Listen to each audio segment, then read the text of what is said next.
श्री अनिरुद्धाचार्य महाराज गुरु जी की पावन कथाएं व प्रवचन सुनने के लिए हमारे चैनल गोकुल धाम एसबी को सब्सक्राइब करना ना भूलें। धन्यवाद। महाराष्ट्र के एक संत थे, नाम था तुकाराम जी।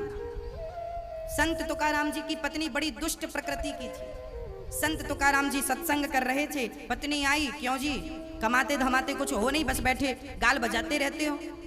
दो चार भगत बैठे थे, पत्नी ने कहा सोना उठ के चले जाओ घर, तुम्हारे कोई काम धाम नहीं, निठल्ले बैठे रहते हो यहाँ। पत्नी आई और सबके बीच में पति का अपमान करके चली गई। निठल्ला है, बैठा है, कोई काम हम करता नहीं। गई कुएं पानी भरने चली गई। पानी भर के आई, सिर पे घड़ा था, देखा तो फिर भी बाबा जी बैठे।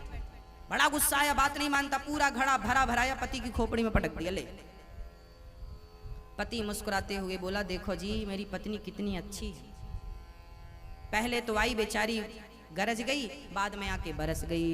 बादल तो गरजते हैं बरसते नहीं, पर मेरी पत्नी तो गरजती भी और बरसती भी बराबर है। ऐसी विपरीत पत्नी को पाकर भी तुकाराम जी भगवान का धन्यवाद देते थे। विपरीत थी पत्नी, बिल्कुल अपोजिट थी। एक दिन तुकाराम जी से कहा जाओ कुछ कमा के लाओ। तुकाराम जी गए तो एक खेत में गन्ने की कटाई चल रही थी, तो गन्ने तोड़वाने लगे। तो खेत के किसान ने 4-6 डंडे गन्ने के दे दिए, बाबा जी तुम भी चूसना। बाबा जी 4 डंडे कंधे पे दबा करके ला रहे थे, तो बच्चे मिल गए, बाबा जी गन्ना दे दो गन्ना। तो तुकाराम भगत आदमी थे, बड़े सज्जन थे, डंडा तोड़ तोड़ के बच्चों को दे रहे हैं, लो बेटा गन्ना चूसो, लो बेटा राम जी लो, श्याम जी लो, राधा जी लो, सबको दे। एक डंडा बचा। घर गए, पत्नी ने कहा क्या कमा के लाए हो? लाठी बता दी सामने। उसको लगा लाठी है, मारने आया है। पत्नी ने छोड़ा कर बाबा जी की पीठ में जमाया वही गन्ना, और जब गन्ना पीठ में जमाया तो गन्ना टूट गया। अभी एक था, 20 से टूटा, 2 हो गए। तुकाराम जी सोचे तुम कितनी अच्छी हो। मैं रास्ते भर यही सोचता आया कि गन्ना एक है, चूसने वाले 2 हैं, कैसे चूसेंगे? अब तुमने 2 कर दिया, एक का रस तुम चूस लो, एक का हम चूस ले रहे हैं। मतलब पत्नी ऐसी है फिर भी झगड़ा नहीं। देखो आप इतने सहनशील हो जाएं तो आपका घर स्वर्ग बन जाए, सहनशीलता इतनी हो। अच्छा, मैं कई बार सामान्य बातें देखता हूं, पति एक बात बोलता है तो पत्नी को सहन नहीं होती, पत्नी भी कुछ बोलती रहती है। पति ने बोला है तो पत्नी जरूर बोलेगी। मैं आपसे पूछता हूं, पति ने आपको अपशब्द कहे, माना कि पति ने आपको गाली दी, माना कि पति को नहीं कहना चाहिए था, वो शब्द भी कहा, तो क्या आपने उन्हें जवाब देकर क्या आपने सही किया? चलो वो दुष्ट है, आपको गाली देता है, आपके साथ अत्याचार करता है, पर आप क्या चुप रह करके सहन कर रही हैं, बर्दाश्त कर रही हैं? नहीं ना, आप भी बोल रही हैं, आप भी प्रत्युत्तर दे रही हैं। क्या आपके उत्तर की आवश्यकता थी? नहीं ना। भक्तों, झगड़े तब बढ़ते हैं जब मैं गाली दूं, आप सुने और आप भी गाली देने लग जाएं। झगड़े वहां खत्म हो जाते हैं जहां मैं तो कहूं पर आप कुछ ना कहें। आपके अंदर सहनशीलता यदि है तो आप बहुत अच्छे गृहस्थी हैं, और आपके भीतर सहनशीलता नहीं है तो आप बहुत अच्छे वाले गृहस्थी नहीं है, टेम्परेरी गृहस्थी। आज आपकी गृहस्थी है, कल नहीं रहेगी, लिखवा लीजिए हमसे। यदि आप सहनशील नहीं हैं, आप सहनशील हैं तो आपकी गृहस्थी आज भी है, कल भी रहेगी। और आपके अंदर सहनशीलता नहीं है तो आज गृहस्थी है पर कल नहीं रहेगी आपकी, क्योंकि आपको सहन करना आता नहीं है। तो पति क्या होता है वो आप समझ लीजिए।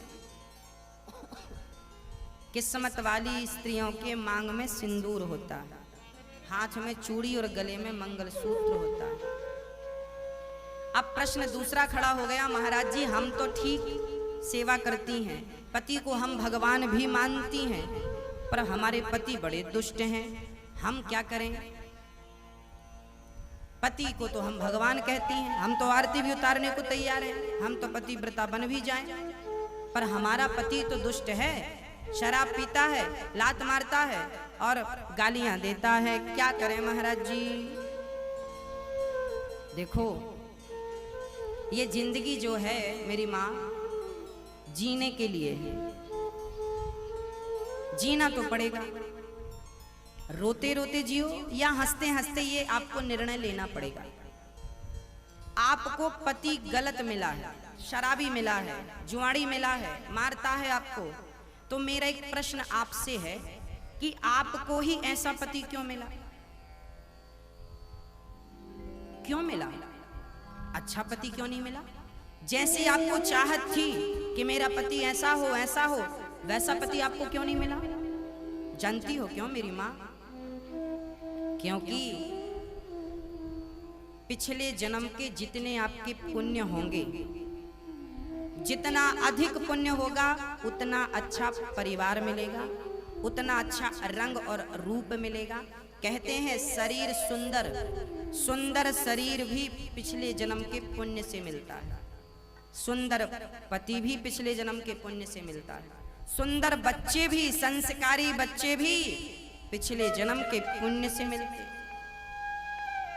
मतलब आपके पास पुण्य की पूंजी है तो आपको सब अच्छा मिला है, नहीं है तो घटिया माल पकड़ा दिया परमात्मा, चाइना माल, कोई गारंटी नहीं कब बिगड़ जाए, कोई वारंटी नहीं कब खराब हो जाए। तो जिनके पति बात बात में शराब पी करके ताने मारते हैं आपका पति चाइना मॉडल है, सस्ता वाला पकड़ा दिया परमात्मा, दिया तो पर आपका बजट कम था, सस्ता दे दिया। कब बिगड़ जाए पति पता नहीं, चाइना की तरह कब बिगड़ गो फिर सुधरता भी नहीं है। चाइना का सामान एक बार बिगड़ जाए तो उसका कोई इलाज नहीं है, फिर फेंक दो। ऐसे ही पति है कुछ, और कुछ पति ही नहीं कुछ स्त्रियां भी ऐसी हैं। थोड़ी सी बात खटपट हुई तो उठाए झोला, चलो पापा के घर, मायके जा रही है, घर छोड़ के मायके। तो जो बात बात में मायके जाने की धमकी दे, ये भी तुम्हें सस्ती पत्नी मिली है, तुम्हारा बजट ठीक नहीं था, भगवान ने सस्ती वाली पत्नी पकड़ा दी। कब बिगड़ जाए पता नहीं, किस बात पे बिगड़ जाए ये भी पता नहीं। तो ये सब सस्ता माल है। आज जो बात बात पे झगड़े हो रहे हैं ये सब सस्ते लोग हैं, तुच्छ लोग हैं। समझदार गंभीर लोग तो झगड़ा करते ही नहीं, वो अपने विवेक से अपने घर के झगड़े को शांत कर लेते हैं, हर बिगड़ी बात को बना लेते हैं। दूध फट जाए तो वो लोग घबराते हैं जिनको पनीर बनाना नहीं आता, जिनको पनीर बनाना आता है वो फटे हुए दूध से घबराते नहीं हैं, फट जाए तो पनीर बना लेते हैं, सदुपयोग कर लेते हैं। जीवन में वो लोग ज्यादा परेशान हैं जिनको रिश्ते निभाने नहीं आए, चलाने नहीं आए, वो आज बहुत परेशान है। पत्नी से परेशान, पति से परेशान, सस से परेशान, ससुर से परेशान, पड़ोसी से परेशान, देवर से परेशान, जेठानी से परेशान, बहुत परेशान। ये कौन लोग परेशान हैं? इनके पास थोड़ी भी बुद्धि होती, विवेक होता तो ये परेशान ना होते।